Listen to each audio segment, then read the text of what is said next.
Hi, I'm Miranda Khan here with your latest Newsmax Now update. President Barack Obama addresses the nation just a day after the midterm elections and says the message is loud and clear. Voters want to see Washington gridlock come to an end. What I'd like to do is to hear from the Republicans to find out what it is that they would like to see happen. And what I'm committing to is making sure that I am open to working with them on the issues where they think that there's going to be cooperation. And the president says he's even open to sitting down and sharing a bourbon with Kentucky Senator and likely Senate Majority Leader Mitch McConnell. Earlier today, McConnell laid out his vision for the new Republican-controlled Senate. He says he'll make sure the upper house begins to function again. That doesn't guarantee that the president's going to agree with everything we do, but we're going to go back to work and actually pass legislation. Senator McConnell has already spoken to several prominent Democrats about working together and says they're anxious to be relevant again.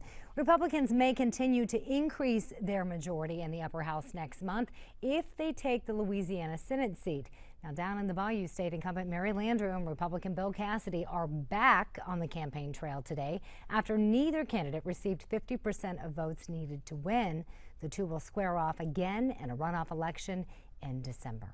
The GOP also made gains in several gubernatorial races, including Massachusetts, where former Governor Martha Coakley lost to Republican challenger Charlie Baker. In the end, he could not have been more gracious last night, making sure that we got the tally. And he could not have been more gracious this morning when I called him to say, congratulations, Charlie, great race.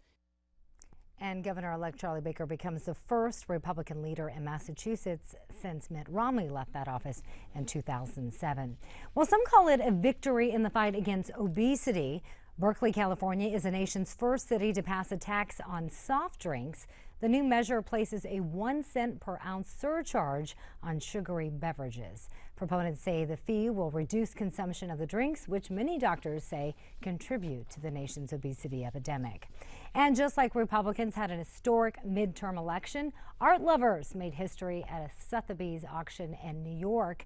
This sculpture, take a look at it, from 1950, called Chariot, sold for over $100 million all by itself. In all, more than $422 million worth of Impressionist and modern art went to bidders, the biggest single day ever at Sotheby's. Wow. I'm Miranda Khan, and remember to always stay connected with us at Newsmax.com.